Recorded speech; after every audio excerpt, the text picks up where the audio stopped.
Hey Stephen, I'm hoping this is helpful. I apologize if I can't hold my hand still. Um, I'm going to try to address your concerns just quickly by making a video rather than trying to describe something over typing.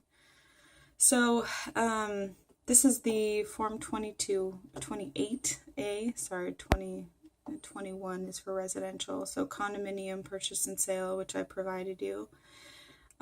Specifically in the earnest money area, the Section 7 specifies the amount and who should hold the earnest money. It's an option for the selling agent to actually open a trust account and hold it, but the most clean way with the least liability for me as an agent is to just have escrow hold it, which escrow is the closing agent.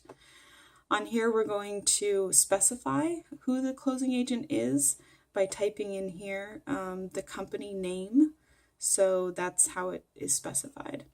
And then this default, which would be if the buyer defaults, then this specifies how the earnest money is to be handled.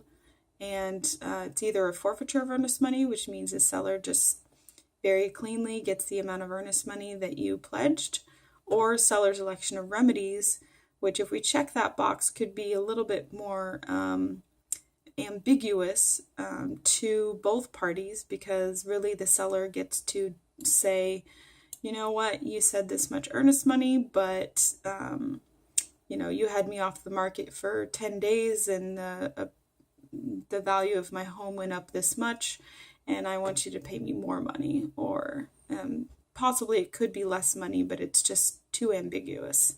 So we always check the first box of forfeiture of earnest money.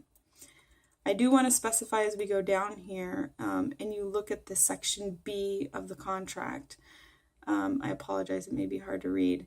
But really, the only thing that this stipulates, the first paragraph is about depositing the earnest money, and it has some verbiage about if the selling firm holds on to the earnest money, how it should be handled. But the second paragraph, upon termination of the agreement, all it says in this first sentence is that the closing agent or whoever is holding the earnest money should be notified in writing of how the earnest money is to be handled. Okay. So let's see. So then it just becomes we rely on the paperwork that specifies and gives us allowances of how we can terminate as a buyer and get the earnest money back. It does clarify down here in section R that if an offer is to be made by the buyer, that the seller has a certain amount of time, has until 9 p.m. when the offer expiration date happens, to accept it, or if that time passes, any earnest money should be refunded back to the buyer. Now by this time, we haven't deposited any earnest money because we will not deposit earnest money until the offer is accepted, but this also stipulates that the seller needs to execute the document for it to be a valid document as well.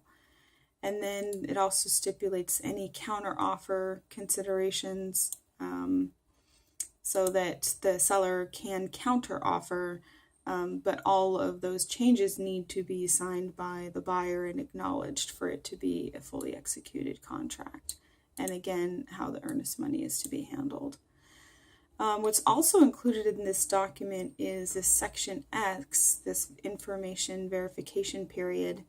And this is actually almost close to an inspection contingency built into this contract, saying that you have 10 days from the date that this contract's mutually accepted to verify any information that you've gotten from the listing agent or the selling agent, and making sure it's accurate. And then if you decide to terminate the agreement within those 10 days, then the earnest money should be refunded to you.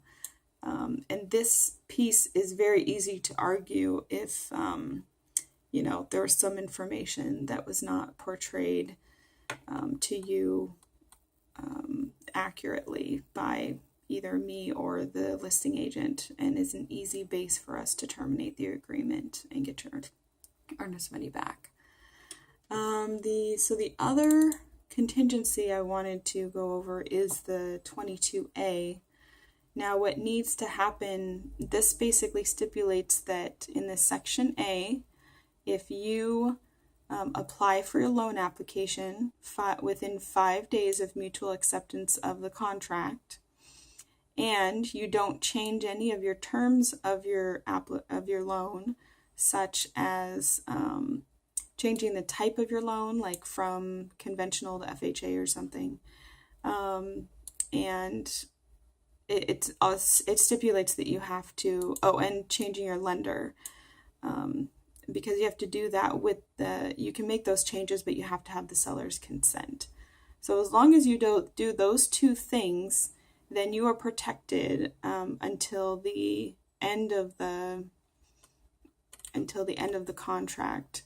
And here in section 5, it specifies that if the buyer is not waiving the financing contingency, and if you're unable to finance the purchase, then by closing, after making a good faith effort, then the agreement shall terminate and the earnest money shall be refunded to you.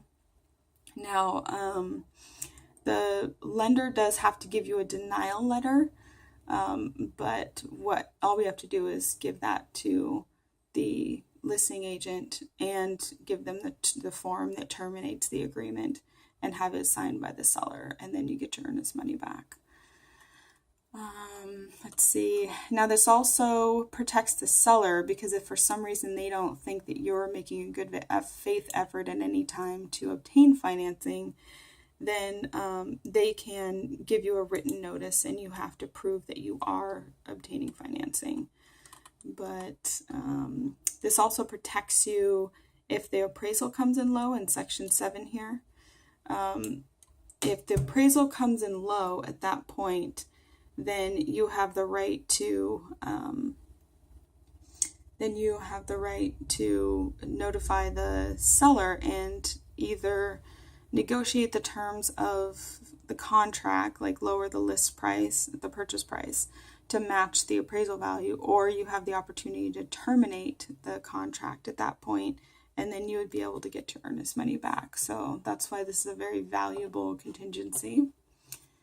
And then 35, which is the inspection contingency, really I can just highlight right here under the buyer's notice. This is saying that within the time frame that we specify in that field there, that if you do not approve of the inspection, you can terminate the agreement and you get your earnest money back. So I believe it says it right here. If the buyer disapproves of the inspection and terminates the agreement, the earnest money shall be refunded to the buyer. And then there's also a form that you can either, within the inspection period time, you can either approve of the inspection, disapprove of the inspection. You can ask the seller to do repairs or modifications to the property, or you can modify the agreement. And so all within that time frame and still be covered to be able to terminate if for some reason you don't approve of anything. So I hope this is helpful. I definitely encourage you to talk to a lawyer as well, but I know you wanted that explanation, and I will be in touch soon. Okay, thanks.